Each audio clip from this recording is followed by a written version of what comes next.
Listen, look, I'm no Jeremy Miner, I'm no Andrew Tate, but I have managed to make myself multiple six figures online, and partly due to learning how to actually get people to commit and say yes and close on the spot. And so today, I'm going to share with you how I handle objections like a fucking G, okay, and how you can too, to stop looking like a pussy and to stop feeling like every other shitty salesman out there that, looks like a fucking dweeb when someone handles objection, like, no, but you can't, you have to buy. That's fucking bullshit. That's the horrible way to do sales, and that's so much friction and pressure created between you and your prospect, and that's why it doesn't work. And so I'm going to fundamentally explain, I'm going to share with you the script I use, I'm going to fundamentally also explain why this works so well, and some other ulterior things you can use to perhaps get better at handling objections like a fucking G, so you don't look like a puss in your next sales call. Let's dive in. So there's two frameworks I'm going to share with you today. One is from Alex Hormozi, which is called the AAA framework, and then one is from Cole Gordon, which is called the two-step. Okay, and so I'll share with Cole Gordon's first because it's personally my favorite and the one I use all the time and the one that comes most naturally to me that I remember and then also feels most natural. So here's the thing: first thing we'll talk about in objection handling is one thing I want to make very clear. Objection handling isn't you versus the prospect. It's not you guys like fighting each other. No. And if you view objection handling that way, that's fundamentally wrong, and it's why you can't handle objections. To first understand how to handle objections, we have to understand in order to handle objections, we have to work with the prospect, not against. Because here's the cool thing. The prospect is here. They want to go here. Your service helps them go here. If it doesn't, fuck your objections, you're not getting anywhere. You have to help them overcome an obstacle to get here. Okay, so here's the thing. They're here. They want to be here. Your service helps them get here. It's the bridge of the gap. Here's the problem, is there's an objection. There's a man standing in the way of the bridge. And here's the thing. This guy, the prospect, doesn't want the man to be standing in the way of the bridge because he wants to walk over the bridge to get to his end destination. He doesn't want that man there. But he's also too incompetent to get rid of the man. And so what he wants you to help him get rid of this man for him so he can cross the bridge. So I hope you kind of get my metaphor, my crazy stories here, which is that we need to help the prospect overcome the obstacle. And the thing is, they want us to help them do that because they want to get to the goal. It's that simple. So here's the thing. When a prospect throws you an objection, and here's the thing, I don't care what kind of objection is, it literally doesn't matter. Follow along here. When a prospect throws an objection, here's what you're going to say. You're going to say, okay, John, no problem. You're first going to diffuse all of the sales pressure by acknowledging the objection. Most salespeople freak out. They're like, but Sally, you can't dare to say no. You're too fat. You need to do this. Or, but John, you're going to be broke if you don't do this. Or John, you're not able to think about it because that's why you're broke. Like, no, we're not going to get all aggressive, okay? We're going to take the prospect off of trigger mode and just diffuse all the sales pressure that could have arisen and what they're used to having salespeople say to them, and just acknowledge their objection, right? Hey man, I need to think about it. Hey man, John, no worries at all. No worries. Okay? Just acknowledge it and just settle them down. Okay? Hey man, just need to talk to my partner. Hey, totally get it, man. No worries at all. Okay, diffuse the pressure. Make them feel at ease. Because what happens is the second they throw an objection, their guard goes up. Okay, their guard goes up because they're expecting you to combat with them. So their guard goes up. And so you say, hey, John, no worries, man. That's not a problem. They're going to let their guard down. And that's when you can slip in there. And that's when you're going to say the following line. So after you acknowledge their objection, that once again, this is Cole Gordon's framework first, then we'll go to Alex Hormozi's. Once you acknowledge their objection, you just want to say, hey, man, let's just go to Fantasyland for a second. And let's pretend money was no object, okay? Money aside, like, how do you feel about the process specifically and everything we kind of talked about today? And what you're doing here is you're trying to gauge their level of interest or their level of certainty and buy-in into your product. Because here's the thing. People try and handle objections without even understanding what objection they're handling in the first place. In order to understand the real objection and get rid of all the smoke screens, we ask this sequence of questions, which I'm sharing with you right now, to get to the real root of the objection that we can actually solve with the prospect. Because you can't solve something that doesn't exist, right? You can't solve a made-up thing that the prospect threw at you because they didn't know what else to say. So we need to find the real issue first, okay? Kind of like when you go into a doctor's office, the doctor doesn't say, oh, your head hurts? Hey, man, just take this medication, you're good to go. No, he wants to ask you more questions to figure out what the real cause, the real root of the issue is, because we want to treat the root of the issue, not just the symptoms on the side. Okay, so what we want to do after this, after we say this, they're going to give us an answer back.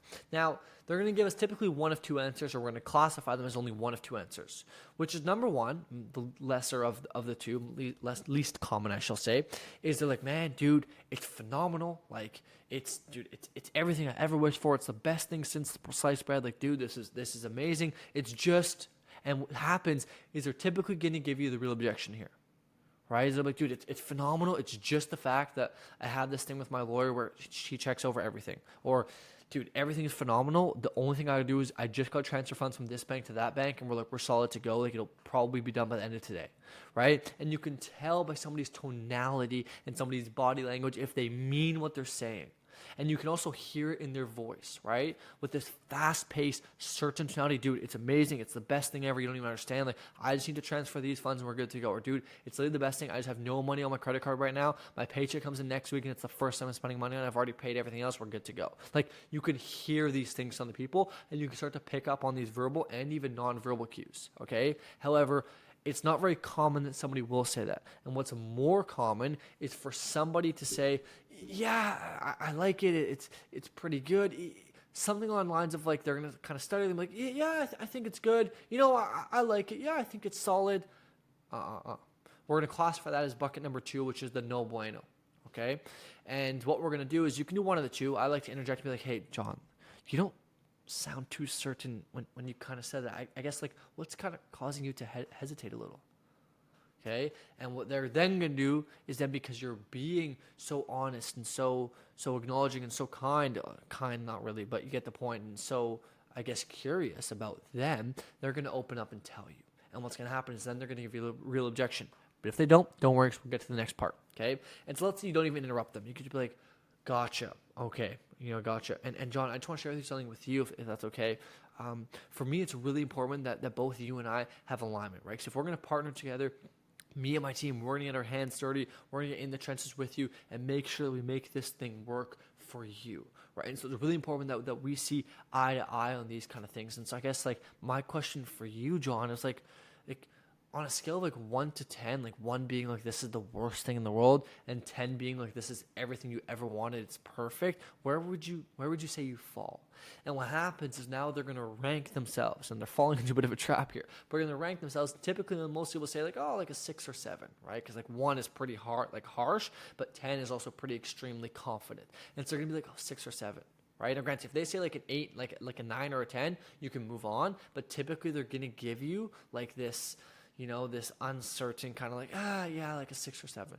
And what you're simply going to say is, gotcha, John. And just for my clarification here, like what's kind of stopping you from being like an 8, 9, or a 10?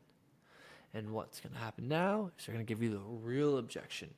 Well, it would make me a 9 if I just knew I was going to make money. Or, it would make me a 10 if I was just able to, get this in. Or it would make me a 10 if I just, and what's going to happen is now they're going to give you the real objection and the real cause of their uncertainty that's causing them to not move forward now.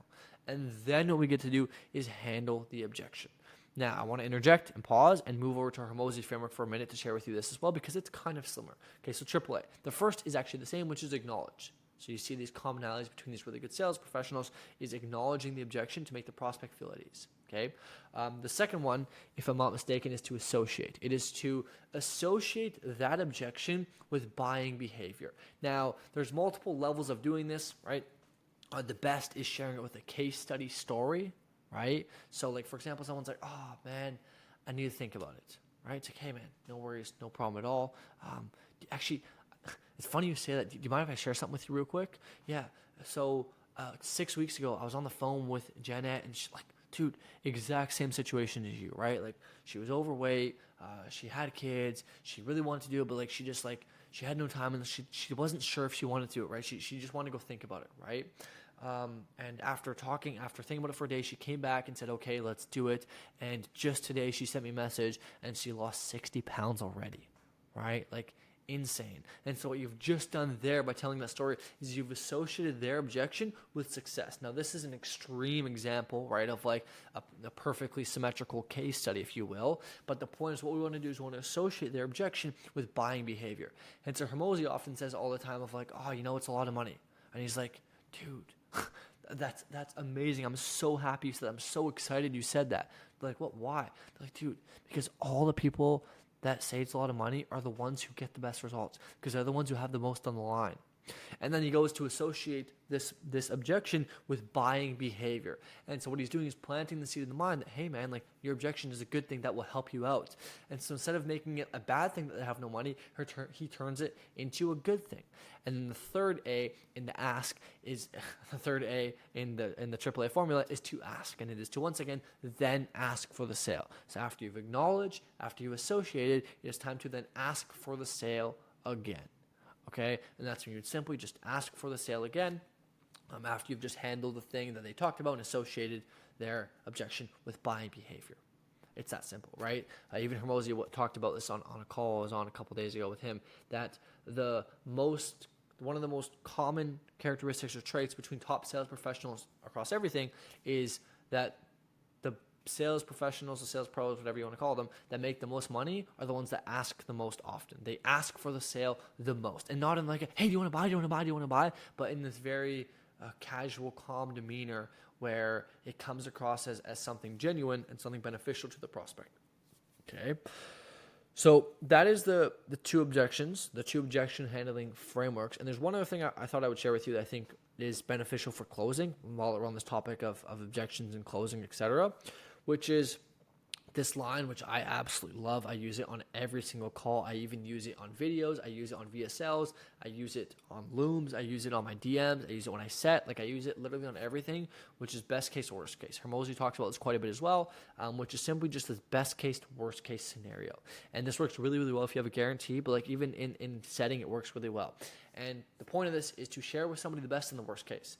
And what you do is, granted, you don't lie, like you tell the truth, but if you have a good offer or whatever the case is, you just want to assure them that like even in the worst case scenario, something good will happen. And so what I do when I set calls, what I do is I tell my prospects like, hey man, listen, let's jump on a quick call. I'll give you 20 minutes of my time. Worst case scenario, I share with you everything I know about making money online. You can take it and run with it. Best case scenario, I partner up with you and I guarantee you the results. Like that's pretty extreme and pretty straight to the point, but like that's an example you can use, and I like to be pretty straight to the point in my setting. Even on sales calls, I like to use this a lot, being, with the really good guarantee that I have, because I believe that you should, do everything in favor of your clients and getting people across the line. I say like, hey man, listen, worst case scenario, both you and I's arms get chopped off and we can't do anything. You get a year of free coaching.